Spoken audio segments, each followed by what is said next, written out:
Today, we'll look at a recent video by conservative commentator Ben Shapiro on his views around the recent marijuana rescheduling. President Trump is now expected to sign an executive order reclassifying marijuana. I think this is a horrible move. I think that marijuana is, in fact, a massive detriment to young people all across America.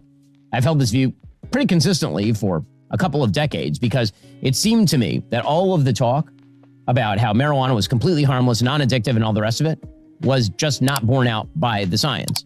Nor did it seem to me to be borne out by the anecdotal evidence, considering that I know a number of... All right, let's take a pause. First, we should acknowledge that the support for cannabis is nearly at an all-time high. I mean, we recently hit upwards of 70% of Americans supporting cannabis legalization. As you can see, this support has steadily climbed, even after legalization. In terms of some of the medical research around this, I think looking at chronic pain is a good example, and specifically looking at opioid use and the effects of cannabis legalization. The study, Medical Cannabis and Opioid Recipient Among Adults with Chronic Pain.